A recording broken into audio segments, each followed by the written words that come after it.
Give me 1 second.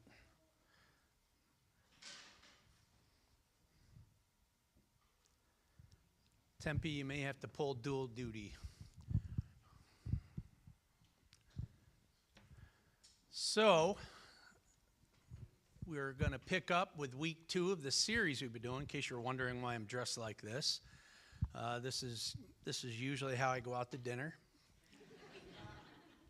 You get seated real fast when you do it this way, and it's amazing. No, we've been having fun, but we set this up like a courtroom, and the idea has been you guys are the jury, and I play judge and lawyer and all kinds of things as I present up here, but just having a little bit of fun with it. The idea is I've been presenting just evidence. We've been talking about a case for the Creator, and this is week 2.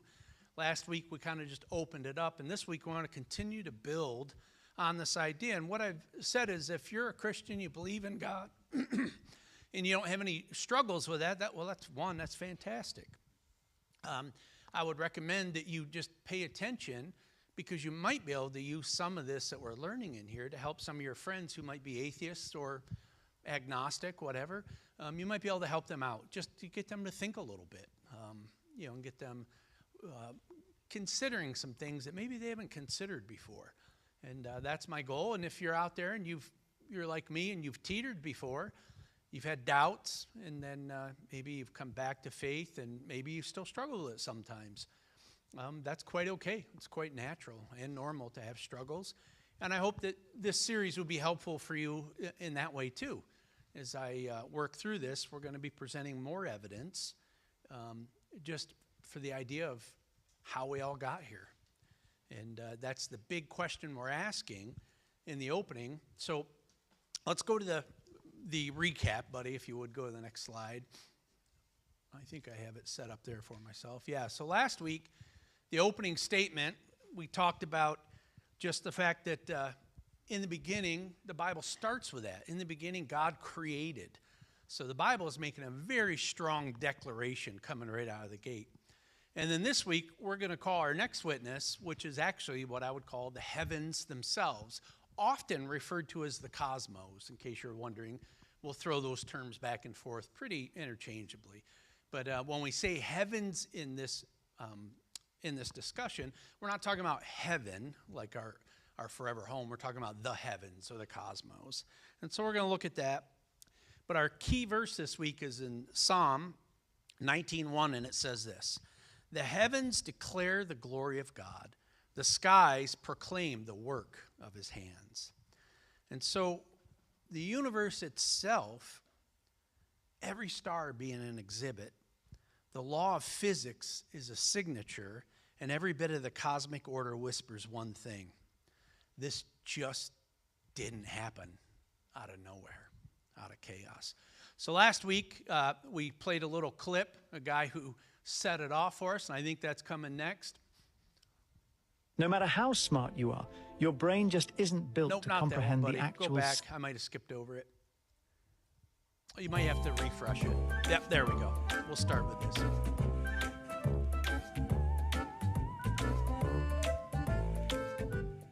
Some people think God created the universe. Some people think nothing created the universe, which is the funniest guess. And the nothing people make fun of the God people. They say God doesn't exist. I'm like, okay, maybe. But you know what definitely doesn't exist? Nothing. That's the defining characteristic of nothing, is that it doesn't exist. So what are we talking about? Either you think it's God, something you can't see, touch, taste, photograph, and science can't prove, or you think it's nothing, something you can't see, touch, taste, photograph, and science can't prove. But I think we can all agree, if your nothing sometimes spontaneously erupts into everything, that's a pretty magical nothing, you guys. And ask the nothing people, what happens when you die? They'll tell you, nothing. You go into nothing. I'm like, you mean you merge back with your Creator?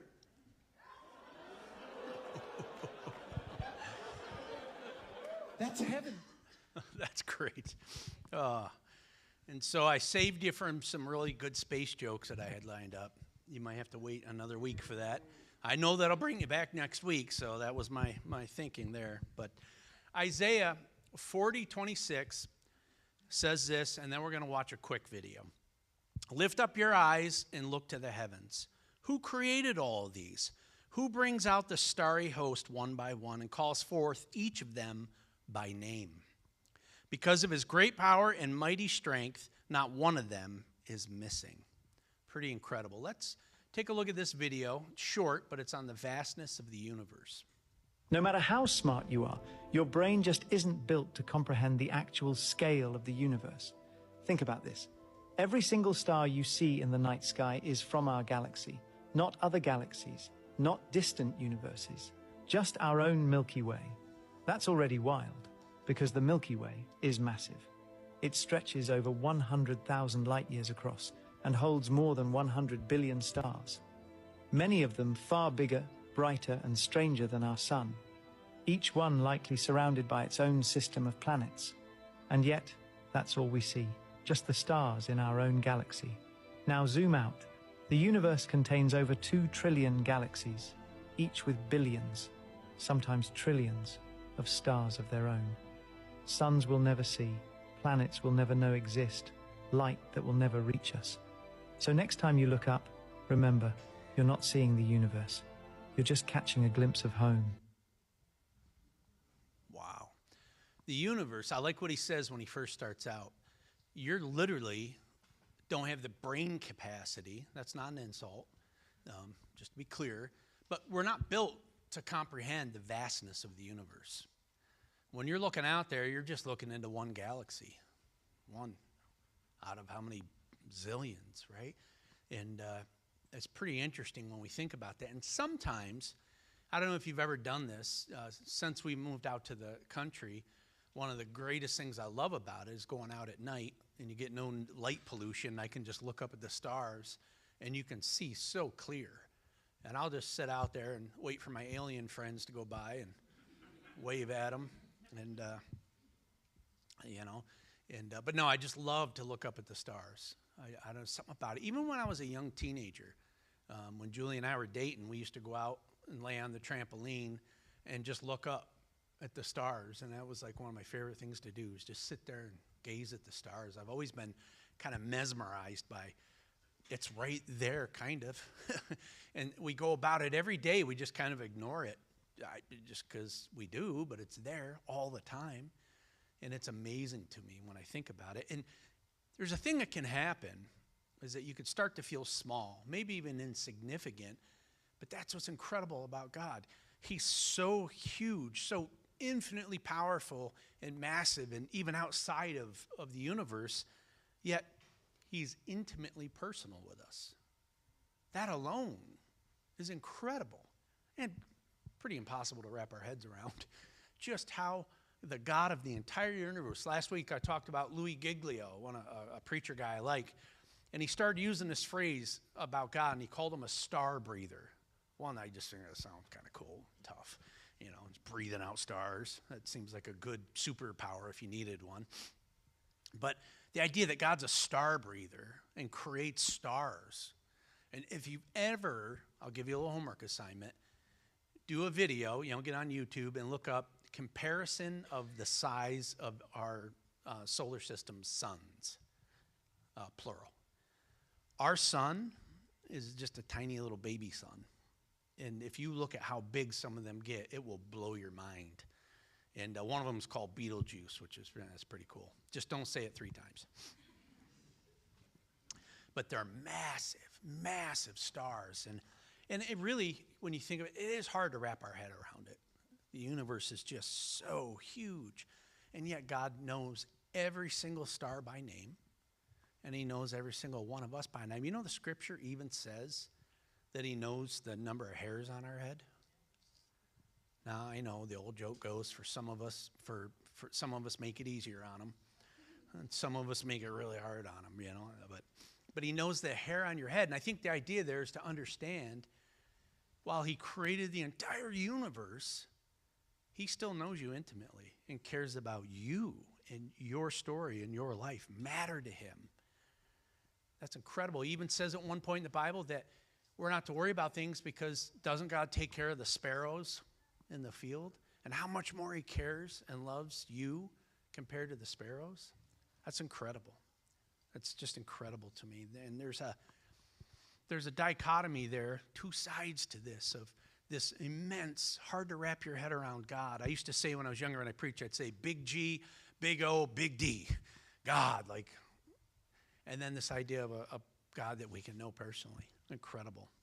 Number two is the order of the heavens shows wisdom. I'm going to show you another video, but let me just read Job 26:7 to you. He spreads out the northern skies over empty space. He suspends the earth over nothing. Over 3,000 years ago, Scripture described the earth hanging over nothing. Ancient myths said the world rested on the turtles or giants, and we have the image of Atlas holding, and we have all these ideas, but Job describes what science now confirms. Earth is suspended in space, precisely balanced through a system of gravity. The heavens follow laws so perfect, so elegant, that scientists call them fine-tuned. Gravity, electromagnetism, nuclear forces, each has to be exactly what it is for life to exist. If gravity were just slightly stronger, stars would collapse. Slightly weaker, then galaxies would never form. This is not chaos. It's craftsmanship. Let's watch this video.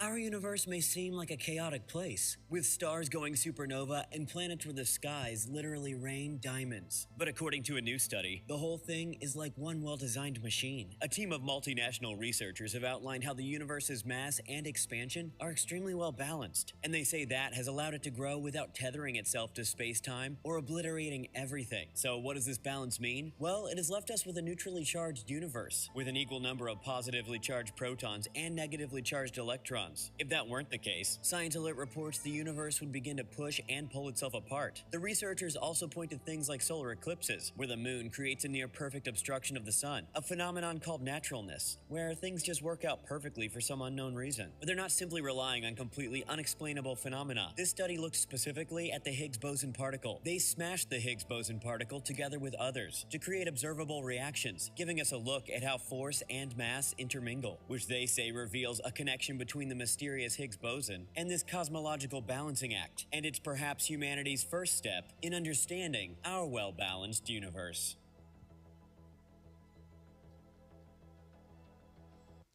That guy talks faster than me. It's pretty good. So the Higgs boson, if you've not heard of this thing, it happened in a huge super collider over in Europe, and they basically spun these particles around really fast, smashed them into each other. You know the nickname for the Higgs boson experiment? They call it the God particle. It's pretty interesting. And so that, by the way, wasn't even a Christian resource that I used. That was just a science clip that I found on YouTube that talks about the incredible balance and just how delicate our universe is. And there's something to understand there. Our sun is one among about 100 billion in our galaxy. Our galaxy is one of an estimated 2 trillion galaxies in the observable universe. Light travels at 186,000 miles per hour, yet it would take over 100,000 years just across our own Milky Way. That's crazy, right? That's amazing how big this place is and just how much to it there is. And so when we talk about looking at the universe, there's this idea there that when we begin to look at it, and scientists keep talking about, man, it's very, very specific how this thing's put together. And what they will use is a term called intelligent design. And obviously, as Christians, we might quickly go, I think I know who the intelligent one was, right? But they talk about there's a hard problem for scientists if they want to presuppose that there is no creator, right? That there's nothing, we just came into existence, then they have to adhere to their best theory is really based on chaos. It's a chaos theory, and it's based on random chance. and that just given this, and even when they talk about chaos and randomness, and that basically I talked about last week, you keep rolling the dice, roll the dice, roll the dice, roll the dice, roll the dice. By the way, you need 8 million dice, and you have to roll all ones. But you keep rolling that dice, given enough time, you'll hit it. That's basically what they're saying, right? Does that make sense? Here's the problem, and that's cool, but my question goes, where'd the dice come from? Follow me. The stuff they need to build, my question is chaos, chance, maybe. But I'm still going to ask you, where did that stuff come from? How did you start from nothing? You're just saying nothing started from nothing? Now who starts to sound a little silly, right? Because hardcore atheist scientists will try that maneuver. They try to belittle those who have faith and who appeal to a creator. And you'll know, oh, that's just silly, wishful thinking, the big guy in the sky, and that's how you propose to solve all this, and how silly of you. You're just following ancient people who had no mechanisms to describe the origins of the universe. But now that we're smart and resolved and refined scientists, and I just want to look at them and go, that's so silly, because when I ask you where it came from, you don't have an answer. You'll throw things out there. Well, this happened and that happened, and I'll just wait till they're done, and I'll go, okay, where did that stuff come from? You can break it right down to atoms. You can even talk about quarks, which is just the invisible properties around atoms, kind of the glue. I have my theory on that too. I believe quarks are actually a part of the presence of God, and that's literally him sustaining the entire universe. He's the power behind what keeps atoms together and from everything blowing apart. But still, we'll go back to atoms. Where did the first atom come from? Well, it came from neutrons, a proton. Fine. Where'd the first neutron come? We can keep going, and I can keep stepping back. Where did the first neutron come from? Where did the first proton come from? At some point, they're going to have to look you dead in the face and admit, I don't know. The smartest scientists, by the way, even if they resist the idea of God, the smart ones will go, I don't know. They're at least honest. And they will say that. There's plenty of atheists out there who will admit, we don't know. They're hoping for a future discovery. Literally. They're hoping for something to emerge that might describe it and explain it. But I take it past that into kind of a, doesn't matter what you discover, you're still not going to explain how something came from nothing. So there's a term, it's actually in Latin. I talked about it last week. It's called ex nihilo. The root word there that we might recognize is nihil, however you want to pronounce it. And it's where you might have heard of the word annihilation. It's the same root where it comes from. The idea of annihilation is to turn something into nothing, annihilate it, okay? Ex in front of that would make it a reverse thing, right? So ex nihilo, God is the only one who has the attribute of ex nihilo, meaning to create something out of nothing. It's kind of what makes him God. It's hard. I know it gets hard. You get a little bit of headache kicking in, like trying to wrap your head around it. Here's what you need to know to walk away with this. You don't have to explain all that. What you have to know is there's a valid question that asks, what started all this? How did this get started? Where did it come from? That is a fair and valid question. We can get all technical and talk all science, but the truth is we don't have the answer. And so you can have your faith in nothing, but I'll go ahead and put my faith in God. Because I actually think that's more rational to believe that something started this. And you say, well, who created God? I've heard this one over and over and over again. God calls himself the Alpha and the Omega, and it translated, you could get the beginning and the end, but the true Hebrew translation of that is, there is no beginning and no end. It's like a ring. It doesn't have a start and it doesn't have an end. He says things when he describes himself like, I am. I always was. I always will be. Right? God describes himself in an eternal light, mind-boggling. So let's go to point 3 here. The fine-tuning of the cosmos displays God's glory.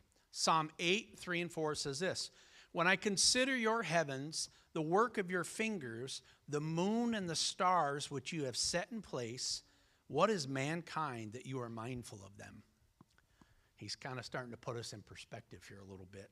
David was overwhelmed by the wonder of creation. The same feeling grips every honest scientist who look deeply into the universe. From the macro to the micro, everything in our universe is finely tuned for life. Let's take a look at this video.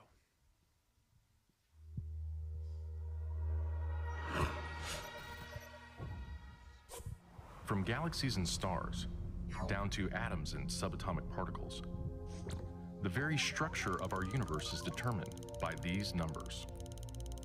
These are the fundamental constants and quantities of the universe.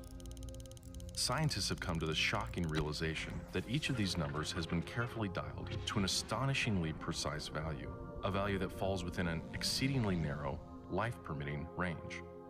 If any one of these numbers were altered by even a hair's breadth, no physical, interactive life of any kind could exist anywhere.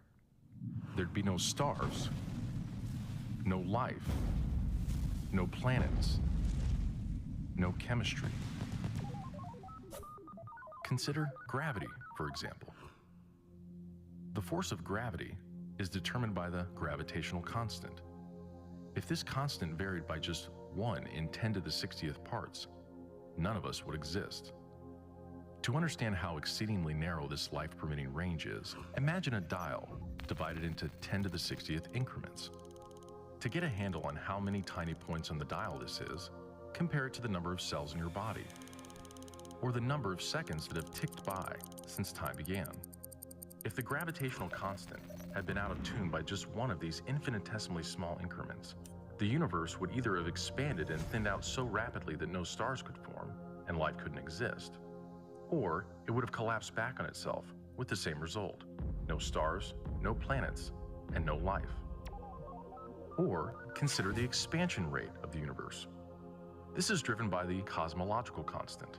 A change in its value by a mere 1 part in 10 to the 120th parts would cause the universe to expand too rapidly or too slowly. In either case, the universe would, again, be life-prohibiting. Or another example of fine-tuning. If the mass and energy of the early universe were not evenly distributed to an incomprehensible precision of 1 part in 10 to the 10 to the 123rd, the universe would be hostile to life of any kind. The fact is, our universe permits physical, interactive life only because these, and many other numbers, have been independently and exquisitely balanced on a razor's edge. Wherever physicists look, they see examples of fine-tuning.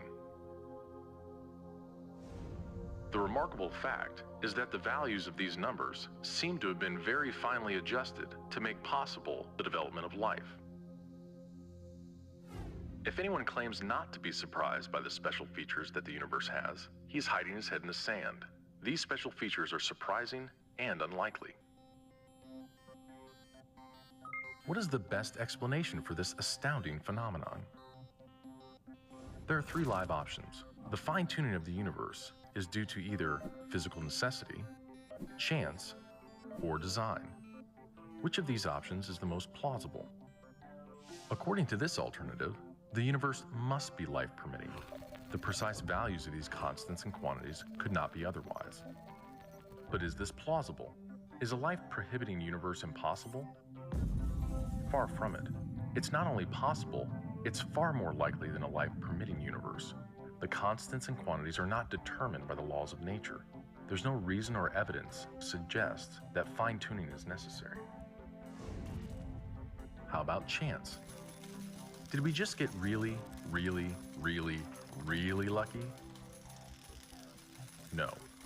The probabilities involved are so ridiculously remote as to put the fine-tuning well beyond the reach of chance. So, in an effort to keep this option alive, some have gone beyond empirical science and opted for a more speculative approach, known as the multiverse.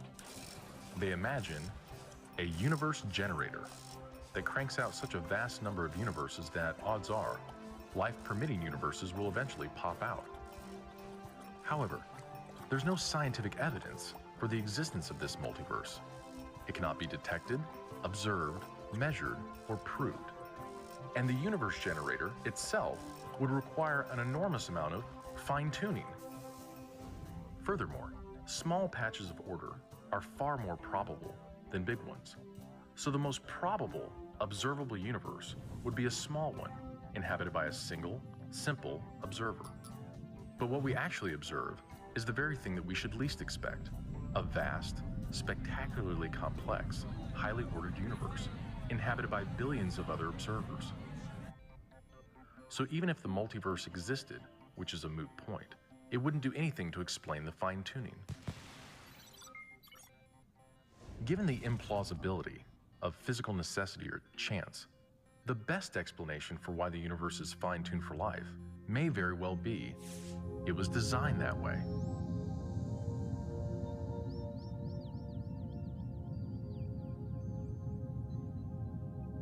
A common-sense interpretation of the facts suggests that a super-intellect monkeyed with physics, and that there are no blind forces worth speaking about in nature. The numbers one calculates from the facts seem to me so overwhelming as to put this conclusion almost beyond question. There is for me powerful evidence that there is something going on behind it all. It seems as though somebody has fine-tuned nature's numbers to make the universe. The impression of design is overwhelming.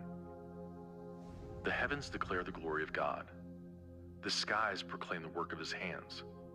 Day after day they pour forth speech. Night after night they reveal knowledge.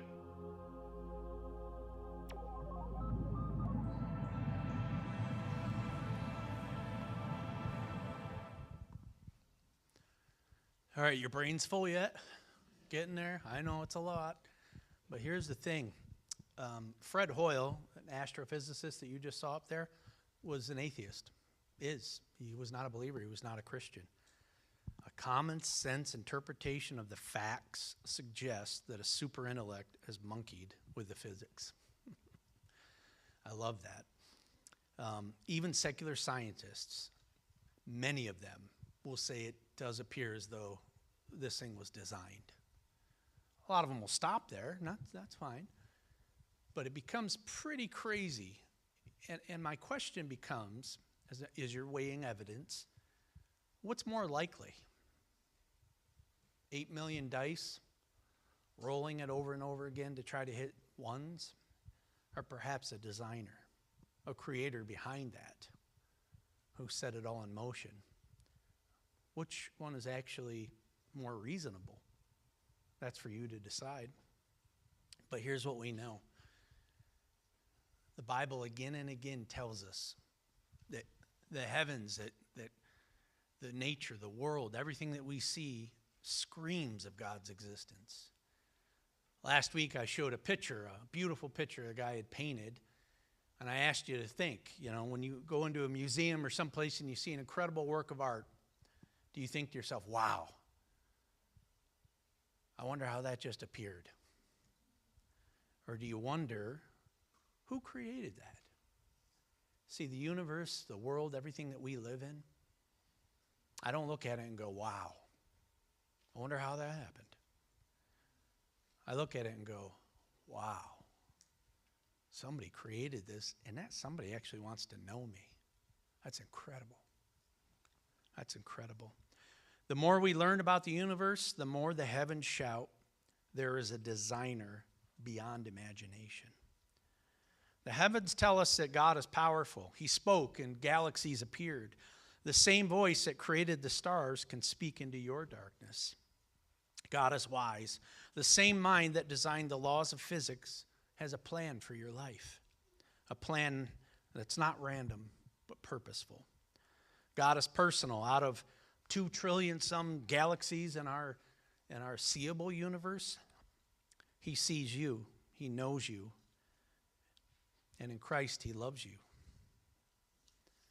So today we talked about a few things. Simple. The vastness of space, how it's really incomprehensible. The order of the physical laws, the balance and the fine-tuning of our universe. You move it just any variable you change just a little. You touch one dial on the zillion dials there, touch one dial and you throw the whole thing off and it doesn't work. That's something to contemplate. This world is not an accident. You are not an accident. You are the handiwork of a creator beyond imagination. As we go through this series, we got just 2 more weeks of it. And we're going to continue next week and looking at a little bit more evidence for the idea that maybe there is a creator. And then we'll wrap up in the week after that. But I want to encourage you. I know some of you have a faith that's a lot like the blind guy that Jesus healed. I envy you people. It's a gift to have that kind of faith. It really is. Right? The Pharisees grabbed this guy after Jesus healed him. They started to grill him. Tell us about this and tell us about that and what did he do and when did he do it? And they're trying to go at him and he just finally says, look it, my paraphrase. All I know is I was blind and now I can see. That's it. He don't need anything else. He didn't need to contemplate the balance of the universe and the fine-tuning of things. He had an encounter with God. And here's why I want to help you connect the dots in your own life. I can point to evidence to say, hey, this is worth thinking about. This is worth contemplating. There is strong evidence that says something designed this thing and it wasn't just by chance. It wasn't a cosmic game of Yahtzee that got this whole thing here. Something designed it. But then, for you to get to know the designer, you need your own encounter. You need your encounter, much like Zacchaeus up in the tree. You know, the short little tax collector who everybody hated. Tax collectors still aren't very popular, are they? And Jesus goes walking down the road, and Zacchaeus climbed up the tree so he could see him walking by. And Jesus calls him out. And he says, today I'm going to have lunch with you. You ever try that, Derek? Just walk up to a stranger and go, today I'm having lunch with you. Today I'm having lunch with you. I'm coming to your house. And he calls him out, and he has an encounter with this guy. And he meets Jesus face to face. He came face to face with God incarnate. And he has an encounter with God that isn't any too different than the blind man, who after they had that encounter went, I was blind, but now I see. I pray for each and every one of you to have your own encounter. I believe God will give you that encounter. I'm convinced of it. Happens in a lot of different ways for a lot of different people. That's your story. That's your story between you and God. I've had a few encounters since being a Christian that did a thing that what I would say cements the faith. Something happened to me that I went, there's just no denying that God exists. I can't deny it. I experienced something that's so powerful and so real that there's just no denying it for me. That's pretty cool when that stuff happens. And it'll happen differently for everybody. It will. My story, in closing, many, many, many moons ago. Everybody keeps asking me, by the way, what happened to my facial hair. I slipped with a razor, if you want to know the truth, and I cut off half my mustache. And there was no repairing it. And Bailey used the dog trimmers, my face trimmer on the dog. So I was not using the trimmers, and I'm going to you ever try to trim a beard with an actual razor? It doesn't work. So here I am, all baby face. I haven't been this way in a long time, and it will not stay. Let's just get that out of the way for all you ADH people out there going, what happened to his face? His beard. Because that would be me if I was sitting down there. But let me tell you about my encounter a zillion years ago. I came here in 1996 to Dansville. That was a long time ago. Dansville to me was where you stopped and went to Burger King on the way to Rochester. I'm not kidding. I grew up in Corning, Pain and Post proper. But you tell people Corning because nobody knows Pain and Post. And it was halfway to Rochester on the way to the House of Guitars, which is the main reason in the 80s I went to Rochester. And we would stop in Dansville literally by the airport and go to Burger King. And, you fill up and get and go. And so I graduated from Bible school in 95 and interviewed here because they were looking for somebody to run a recording studio and start a youth program. Literally was what that was all the way back then. And I came, and we did it. And in about 2001, Pastor Jim Hunt and Joanne Hunt, who started this church from almost nothing, said all of a sudden, we're out of here. So that's cool. Who's next? Because it wasn't me and it wasn't my plan. It really wasn't, okay? I did not want to be a senior pastor. To this day, if you call me reverend, it makes me uncomfortable. Get what I'm saying? Like, I just didn't see myself in that light. I just didn't see myself that way. Sports, youth, music, that was my world and where I wanted to stay. And so in 2001, Pastor Jim came to me and said, I think you're the next guy. I said, Pastor Jim, you need to fast and pray and then come back to me. I'm not sure you're hearing right? And I really was quite resistant to this idea of being a pastor.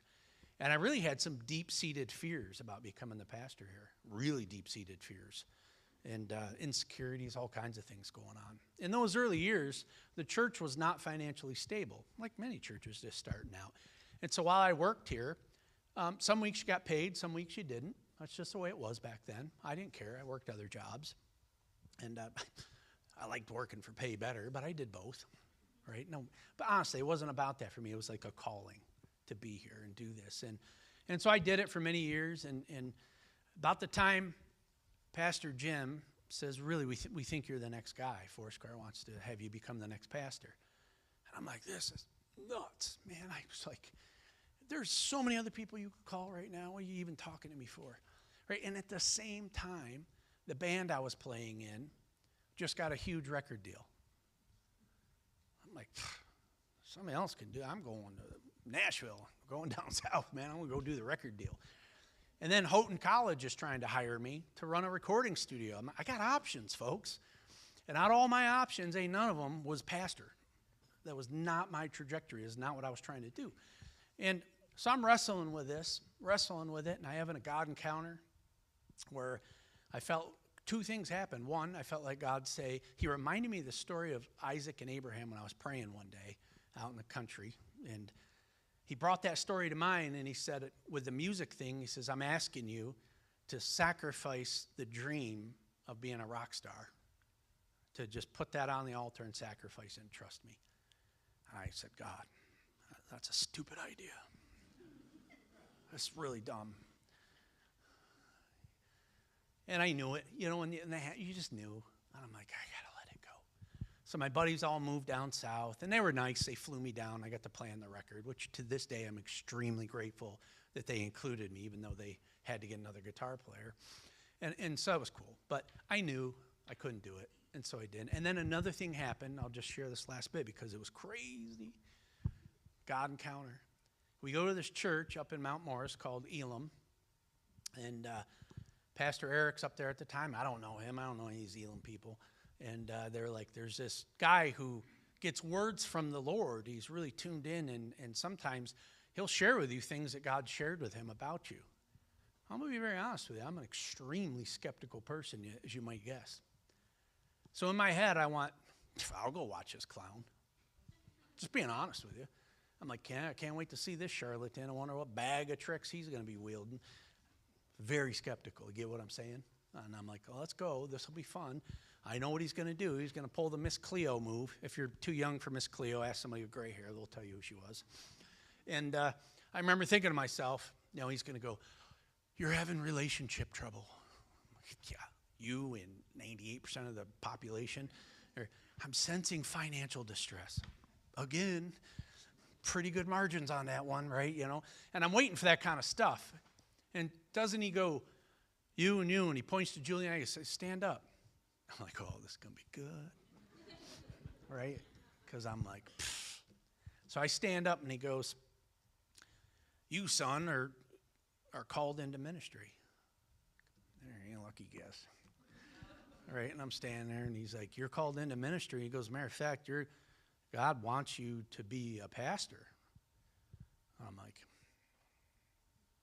looking at Julia like, do you write something down, hand it to somebody? That's starting to go through my head. Then he goes on, he goes, matter of fact, God told me you have 3 distinct fears about becoming the pastor. I didn't even share these with Julie. Now the hair starts to move a little on the neck. I'm not saying it was standing up, but I'm like, all right, you got my attention. All right, and I'm looking at this guy, and this was no Miss Cleo stuff. He goes, Juan, you're worried about the money. Well, you got that right. Right? He goes, you're worried about the money. He goes, but I'm telling you right now, God said he'll pay the bills, and that's not to be your concern. You don't have to worry about it. Check. Right? That was one of my big fears. It was like, I can't live like Pastor Jim was living. That guy lived under, those you were around, he lived under such stress and pressure from the finances in those early days. I told myself, I ain't living like that. He called it faith. I called it nuts because it was like, I can't do that. That's too stressful, right? And then secondly, I'm like, hey, I'm not a reverend. Nobody wants to follow me. Like they don't want me to be the pastor. Who would want me to be the pastor? That's silly, right? And he goes, I even said to myself, I'm not kidding you. I said to myself, if I become the pastor, they're all going to leave. They'll just leave, and I guess it'll be me and the kids and Julie. We'll do a home church in the living room, right? And he says, secondly, you've been worried that if you become the pastor, nobody's going to follow you.